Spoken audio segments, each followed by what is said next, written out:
Appointment with death. Agatha ख्रिस्ती. प्रकरण 4. दम्याची उबळ आल्याप्रमाणे खोकत म्हातारीनं विणकाम थांबवून लोकरी गुंडी आणि सुया वगैरे खाली ठेवल्या आणि उबळ थांबल्यावर ती म्हणाली, जिनेव्हरा, तू थकलेली आहेस, जाऊन झोप.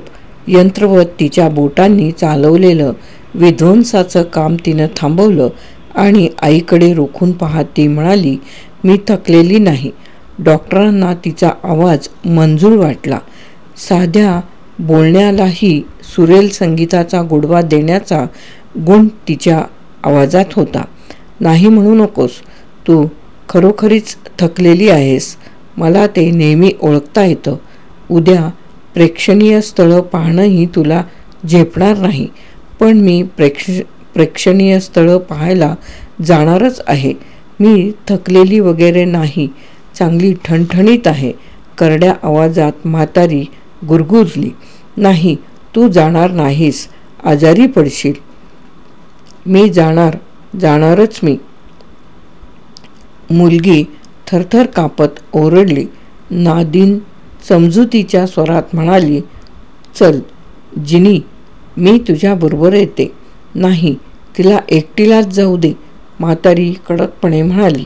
मुलगी ओरडली, मला नादिन बरोबर हवी आहे. मग मी येते, चल. नादिन उठत म्हणाली. म्हातारी म्हणाली, तिला एकटीलाच जायचंय, होय ना जिनी?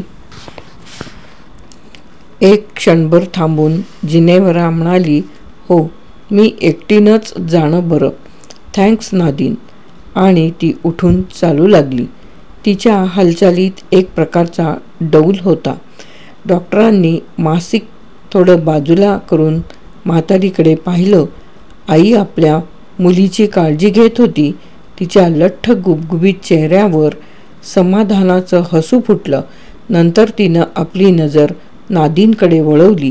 ती पुन्हा बसली होती. तिनं डोळे वर करून आपल्या सासूच्या नजरेला नजर भिडवली. तिच्या चेहऱ्यावर विचलित झाल्याचा भाव नव्हता. म्हातारी मात्र तिच्याकडे द्वेषानं भरलेल्या नजरेनं पाहत होती. डॉक्टरांच्या मनात आलं, या जुलमी म्हातारीचं काय हे असमंजसपणाचं वागणं. आणि अचानक तिची नजर डॉक्टरांच्यावर पडली. डॉक्टरांनी जोराचा श्वास घेतला. तिचे लहान काळे डोळे त्यांना धगधगत्या निखाऱ्यासारखे वाटले. त्यातून दुष्ट अशी द्वेषभावना ओसंडत होती. डॉक्टरांना अशा व्यक्तिमत्वाची चांगली पारख होती. ही काही जुलमी आणि अपंग म्हातारीची क्षुल्लक लहर नव्हती. तिच्यात नक्कीच काहीतरी सामर्थ्य होतं. तिच्या रोखलेल्या नजरेतला तो द्वेषभाव पाहून नागाला पाहिल्यानंतर मनावर होणाऱ्या परिणामाची आठवण डॉक्टरांना झाली. ही म्हातारी पांगळी असेल, रोग जर्जर असेल, पण दुबळी नक्कीच नाही. सत्तेचा अर्थ माहीत असलेली ही बाई होती. आयुष्यभर हिनं सत्ता गाजवलेली असावी. स्वतःच्या सामर्थ्याबद्दल तिला पूर्ण खात्री असावी. वाघाशी अत्यंत धोकादायक प्रेक्षणीय खेळ करून दाखवणारी बाई डॉक्टरांना एकदा भेटलेली होती. तिच्या इशाऱ्यासरशी वाघ खाली माना घालून निमूटपणे ठरलेल्या कसरती करताना त्यांनी पाहिलेलं होतं. त्यांच्या डोळ्यात आणि त्यांच्या गुरगुरण्यात तिच्याबद्दलचा तीव्र द्वेष स्पष्ट दिसे, पण ते निमूटपणे तिच्या आज्ञांचं पालन करीत होते. त्या देखण्या तरुणीच्या डोळ्यातले भाव त्या वाघांसारखेच होते. त्या कुटुंबाच्या वरवरच्या संभाषणाखाली दडलेला अंतप्रवाह आता डॉक्टरांच्या लक्षात आला. तो अंतप्रवाह आत्यंतिक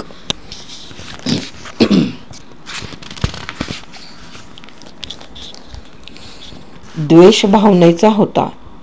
डॉक्टर मनात म्हणाले, माझे कल्पनेचे खेळ किती निरर्थक आणि हास्यास्पद असतात. इथं एक सर्वसामान्य अमेरिकन कुटुंब मजा मारण्यासाठी पॅलेस्टाईनला आलेला आहे आणि मी त्याच्या भोवती काळ्या जादूची कपोलकल्पित कथा गुंफीत बसलेलो आहे. त्यांचं लक्ष नादिनकडे गेले. तिच्या डाव्या हाताच्या बोटात लग्नाची अंगठी होती. ती चोरून लेनॉक्सकडे कटाक्ष टाकीत होती. ते नवरा बायको आहेत हे डॉक्टरांनी ओळखलं, पण तिचे कटाक्ष पत्नीच्या कटाक्षापेक्षा आईच्या कटाक्षासारखे त्यांना भासले. एखाद्या मातेसारखेच ममता, काळजी आणि संरक्षणाची चिंता यांनी भरलेले. त्यांना दुसरीही एक गोष्ट जाणवली. संबंध कुटुंबात नादिन ही एकटीच अशी होती की जिच्यावर सासूच्या वर्चस्वाचा कुठलाही प्रभाव पडलेला नव्हता. सासू तिला आवडत नसेलही, पण ती सासूला नक्कीच घाबरत नसावी. सासूचं सामर्थ्य तिला स्पर्श करू शकत नव्हतं. ती फारशी सुखात नसावी, पण तिला नवऱ्याची फिकीर होती. एरवी तिच्यावर कुठलंही बंधन नव्हतं. डॉक्टर मनात म्हणाले, हे सर्व मी माझ्या कल्पनेने जुळवतोय का? असेलही हा माझा कल्पनेचा खेळ, पण आहे मोठा सुरस.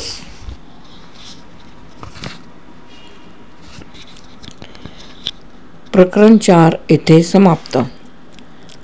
अपॉइंटमेंट विथ डेथ, अगाथा ख्रिस्ती.